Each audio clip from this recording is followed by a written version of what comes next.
Welcome to the round 5 WAFL wrap for our Easter weekend fixtures, and what a great round of fixtures we had with nearly 10,000 people attending. And we kicked off with 2 great games on Good Friday. Peel Thunder hosted East Fremantle, and East Fremantle's midfield was dominant, led by the O'Brien brothers. Peel made a late charge, but East Fremantle went on to win by 3 goals. In the second match on Good Friday, Subiaco got off to a flyer, kicking 6 goals to none in the first quarter, which included a great end-to-end goal set up by young Shane Yarran, who's an explosive kick and hit George Hampson on the chest with a 75-metre pass.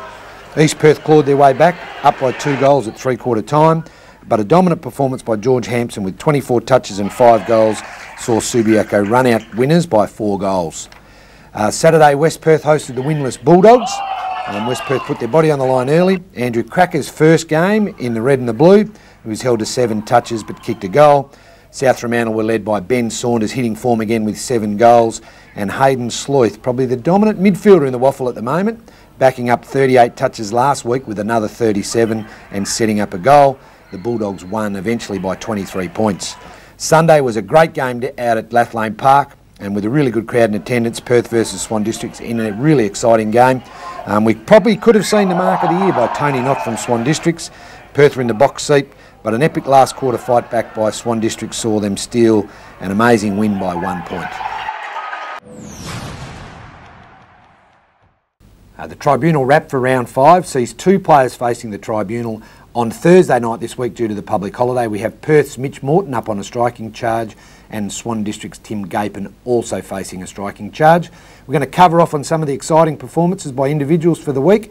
Our Amy WAFL Player of the Week goes to Ben Saunders from South Fremantle. His 7-goal haul helped the Bulldogs claim their first win of the season against reigning premiers West Perth up at Arena Joondalup. And our WAFL Colts young gun is Jason Daniels from Swan Districts. Continue to breed this great talent. He had 25 disposals, 8 marks, 3 tackles and 5 goals. Heading into a big round of fixtures for round 6, which is our Anzac for Legacy. We've got 2 big games on Anzac Day, and you'll see our Legacy volunteers out there shaking some tins, so please give generously.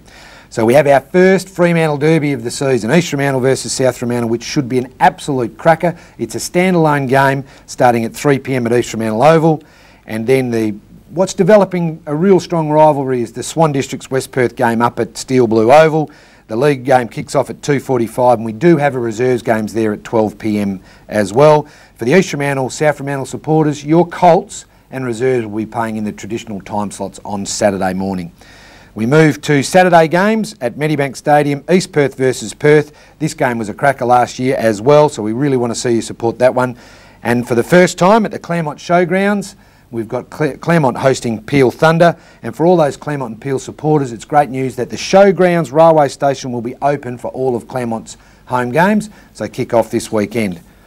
We've had 2 really good questions over the weekend. One of those comes in, is the Showgrounds really big enough for WAFL footy? We can confirm we're really happy with the sizing, and it's very, very similar to the Sydney Cricket Ground.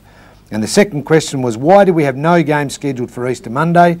Unfortunately, due to the way the dates fell with Good Friday and Anzac, where we like to play on those 2 Fridays, that only gave us a 4-day turnaround, which is too short for any clubs to be able to play in those fixtures. Our aim will be to return to Easter Monday, in the 2015 fixturing schedule. Remember, continue to send in your questions on Facebook or Twitter at WAFL Official using the hashtag AskWAFL. We hope to see everyone out at the footy this Anzac Day weekend for some family-friendly WAFL action.